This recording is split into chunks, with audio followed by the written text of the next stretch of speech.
This cooking segment is sponsored by Dale's Seasoning. A big Memorial Day weekend with your family and friends. Patrick Gilbert is a chef from Restaurant Iris here to give us some of the ultimate tips, especially for this weekend when it comes to grilling. Patrick. Glad to have you here, man. How have you been? Been doing great. How y'all been? All right. Doing What well. have We you are got ready here? for the weekend. What you got for us? All right, we're going to do a couple of different things today. We're going to show y'all about some ribs, spare ribs, and then we've got some baked beans as well. I'm going to start showing y'all a little bit about the baked beans to start with. Okay, so it looks like, and correct me if I'm wrong, you've kind of pre-cooked the ribs. Good idea? Well, for the segment, yes, great Oh, okay. idea. So you don't do this at home. Okay. Gotcha. No. So what do you start with? We're going to start with a little butter in the skillet, and then we've got onions, celery, green bell peppers. We're going to saute that for a minute. Now, as that working, I'll go ahead and explain some of the ribs to y'all. Okay. So what I've done here is I've made a brine. I've used Dale's seasoning with water, sugar, fresh thyme, and mint. Okay. Then basically you take a St. Louis spare rib right here. Okay. And you're going to set it in your brine. And What does brine do to it? It actually softens the meat. Nice. And makes it a little juicier, injects a lot of water and salt back into the muscle You'll sit tissue it in there, Patrick, for how 24 long? to 48 hours. 24 to 48 cool. hours. Okay. Yes. Okay. Yeah, so I actually did these a couple days ago. Okay. Okay. And then cooked them off this morning.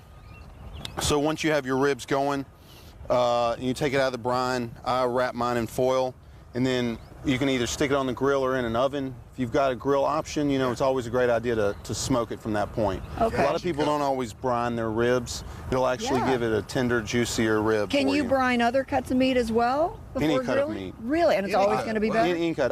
In fact, I suggest for Thanksgiving, always do your turkey as a brine. So, and Always. you know, I've heard of brining just with salt and water, but I like the idea of using the Dales and the sugar, because then you've kind of got a marinade brine put together, right? Exactly. Nice. Exactly. What can I think of that? All right, what you got there? All right, so we've got some kidney beans here that we're going to put into our vegetables for our baked beans.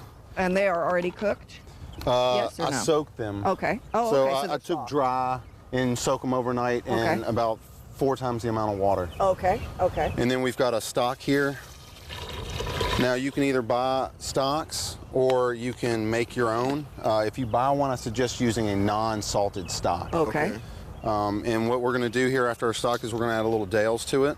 So you use Dales for seasoning in all sorts of different ways, not just for meat. Yeah, it's a very multi-purpose tool that Okay. you can use for a lot of different things. It's got a lot of different applications. Okay. So here we've got a little spice mix that I use. It's got paprika, granulated garlic, granulated onion as well. Okay. A little cumin. And then we just do regular ground black pepper as well. Now that's going to It does come. smell great. That's going to come up to a boil, and we're going to let that cook for about 45 minutes. Okay, that's not bad. But now after you've taken your ribs off, you know, here in Memphis, most people like them wet. I know people at the Rendezvous like them dry, but I'm a wet guy myself. Go ahead, Yeah, do what you I'm got with to you. do, Patrick. I'd love for y'all to try some Wow, of that this as sauce well. smells absolutely phenomenal. Now the sauce is a little bit of ketchup based Okay. with Dale's. So you And use then it in everything. Then we used a little bit of brown sugar, garlic, onion. Okay. We are ready for your Memorial Day. Yes, we are. absolutely. Patrick, you have taken great care of us. We are ready to dig in, All right. and So, we're going to take a short break here. Patrick, thank you very much. Oh, you're very welcome. be right you back. say you ready for this? I'm telling you, I'm ready to Let's do it. eat. You keep Okay. working. All right, we got you covered.